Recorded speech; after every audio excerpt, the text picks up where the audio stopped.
इस वीडियो में हम देखने वाले हैं विधान परिषद से संबंधित सब जितने भी महत्वपूर्ण प्रश्न है वो सारे प्रश्नों को इस वीडियो में हम कवर करने वाले, तो हमारे साथ बने रहे। पहला प्रश्न है, भारत में राज्य विधान पालिकाओं का उच्च सदन कौन सा है? तो ध्यान रखिएगा, इसका सही आंसर होगा विधान पालिका परिषद। अगला प्रश्न है, भारत के कितने राज्यों में द्विसदनात्मक विधान मंडल है? तो ध्यान रखिएगा, इसका आंसर है 6। अगला प्रश्न है, विधान परिषद की सदस्य संख्या उस राज्य की विधानसभा के सदस्यों की संख्या के कितने से अधिक नहीं हो सकती? तो ध्यान रखिएगा, 1/3 से अधिक नहीं हो सकती। अगले प्रश्न को देखते हैं। अगला प्रश्न है, विधान परिषद की सदस्य संख्या कम से कम कितनी होनी चाहिए? तो ध्यान रखिएगा, 40 होनी चाहिए। अगला प्रश्न है, किस राज्य में विधान परिषद की सदस्य संख्या सर्वाधिक है? इसका आंसर है उत्तर प्रदेश। अगला प्रश्न है, किसी राज्य में विधान परिषद की व्यवस्था संविधान के किस अनुच्छेद के तहत की जाती है? तो ध्यान रखिएगा, अनुच्छेद 169 के द्वारा की जाती है। अगला प्रश्न है, किसको समाप्त किया जा सकता है पर भंग नहीं किया जा सकता? ध्यान रखिएगा, विधान परिषद को समाप्त किया जा सकता है पर इसको भंग नहीं किया जा सकता है। अगला प्रश्न है, विधान परिषद को समाप्त करने वाला आखिरी राज्य कौन है? तो ध्यान रखिएगा, ये तमिलनाडु है। अगला प्रश्न है, विधान परिषद के सदस्य कितने वर्षों के लिए निर्वाचित होते हैं? तो ध्यान रखिएगा, ये 6 वर्ष के लिए निर्वाचित होते हैं। अगला प्रश्न है, विधान परिषद का सदस्य होने के लिए कम से कम कितनी आयु सीमा होनी चाहिए? इसके लिए 30 वर्ष की आयु सीमा जरूरी है। अगला प्रश्न है, विधान परिषद के कितने सदस्य प्रत्येक दूसरे वर्ष अवकाश ग्रहण करते हैं? तो ध्यान रखिएगा, 1/3 यानी 1/3। अगले प्रश्न को देखते हैं। अगला प्रश्न आपका, विधान परिषद की गणपूर्ति या कोरम कुल सदस्य संख्या का कितना भाग होता है? तो 1/10 होता है। अगला प्रश्न है, विधान परिषद की बैठक की अंतिम तिथि तथा दूसरी बैठक की प्रथम तिथि के बीच कितने समय से अधिक का अंतर नहीं होना चाहिए? तो ध्यान रखिएगा, 6 माह का। अगला प्रश्न है, विधान परिषद की एक वर्ष में कम से कम कितनी बैठकें होना अनिवार्य है? तो ध्यान रखें, कम से कम 2 बैठकें होना चाहिए। अगला प्रश्न है, किसी राज्य में विधान परिषद की संरचना अथवा विघटन किया जा सकता है संसद द्वारा राज्यपाल की अनुशंसा पर? अगला प्रश्न है,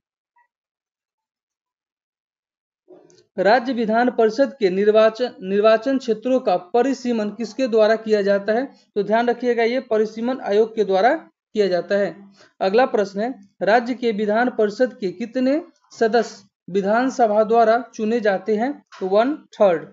अगला प्रश्न है, भारत में राज्य विधान परिषद के सदस्यों का कितना हिस्सा स्थानीय निकायों द्वारा चुना जाता है? तो 1/3।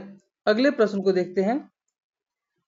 अगला प्रश्न है, विधान परिषद के कितने सदस्य राज्य के राज्यपाल द्वारा मनोनीत किए जाते हैं? इसका सही आंसर होगा 1/6। अगला प्रश्न है, राज्यपाल अधिक से अधिक कितने सदस्यों को विधान परिषद में मनोनीत कर सकता है? इसका आंसर है कोई निश्चित संख्या नहीं है। अगला प्रश्न है, विधान परिषद की कुल सदस्य संख्या का कितना हिस्सा राज्य के विश्वविद्यालयों के स्नातकों द्वारा चुना जाता है? तो 1/12। अगले प्रश्न को देखते हैं। अगला प्रश्न है, विधान परिषद की कुल सदस्य संख्या का कितना भाग माध्यमिक स्कूलों, कॉलेजों और विश्वविद्यालयों के शिक्षकों द्वारा निर्वाचित होता है? तो ध्यान रखिए, 1/12।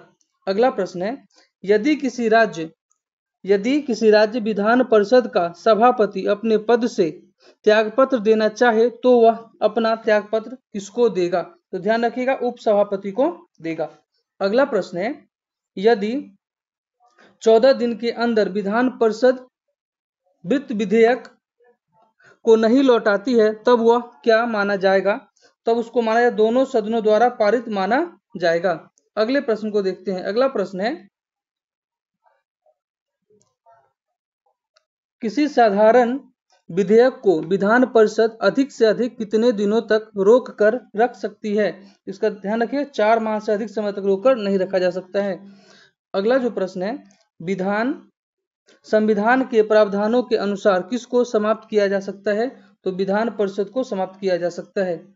अगला प्रश्न है, वर्तमान में कौन कौन से राज्यों में विधान परिषद है? इसका आंसर है उत्तर प्रदेश, बिहार, कर्नाटक, आंध्र प्रदेश, तेलंगाना और महाराष्ट्र में है। अगला प्रश्न है, राज्य में धन विधेयक यानी मनी बिल प्रस्तुत किया जा सकता है, केवल विधानसभा में प्रस्तुत किया जा सकता है। अगले प्रश्न को देखते हैं। अगला और आखिरी प्रश्न है, राज्य विधान परिषद का प्रावधान भारतीय संविधान के किस अनुच्छेद में रखा गया है? ध्यान रखिएगा, ये रखा गया है अनुच्छेद 171 में रखा गया है। तो इस टॉपिक से संबंधित जितने भी महत्वपूर्ण प्रश्न थे उनको इसमें कवर किया गया। आज के लिए इतना ही। जय हिंद।